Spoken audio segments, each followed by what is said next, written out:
अपरुषयेऽपि वाक्प्रपञ्चैः अध्यापिते भूतिमदृष्टपारां स्तवन्नहं मुग्ध इति त्वमेव कारुण्यतो नाथ కటాక్షనీయః. ఆ స్వామివారి కృపా కరుణా కటాక్షంతో మనందరం తరించాలి, విజ్ఞానవంతులం కావాలి అనుకునటానికి ఒక రూపకన్యాయాన్ని కల్పించాడు. శ్రీ యాదాద్రి లక్ష్మీనరసింహ స్వామి సన్నిధానంలో వార్షిక బ్రహ్మోత్సవాలలో మొదటి అలంకార సేవ మత్స్యావతారం.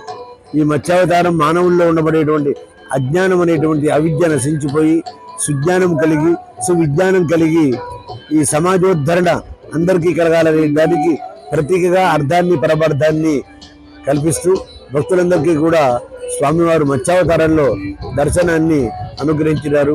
సోమంకాసురుని సంహారం చేసి వేదాన్ని రక్షించిన అవతారం ఈ మత్స్యావతారం. ఈ స్వర్ణగోపుర కుంభాభిషేకం జరిగిన తర్వాత స్వర్ణగోపుర విమాన ఛాయలు మొదటి బ్రహ్మోత్సవాలు మహావైభవంగా నిర్వహింపబడుతున్నాయి. మా కార్యనిర్వహణాధికారి అయినటువంటి భాస్కరరావు గారి యొక్క గొప్ప కళా కౌశలంతో ఈ ఉత్సవాలు నిర్వహింపబడుతున్నాయి. భక్తులందరికీ స్వాగతం, సుస్వాగతం, స్వస్తి.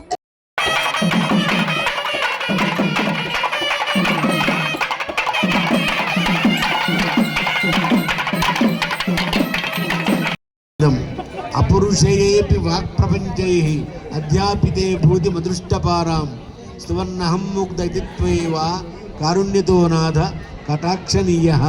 ఆ స్వామివారి కృపా కరుణా కటాక్షంతో మనందరం తరించాలి, విజ్ఞానవంతులం కావాలి అనుకునటానికి ఒక రూపకన్యాయాన్ని కల్పించాడు.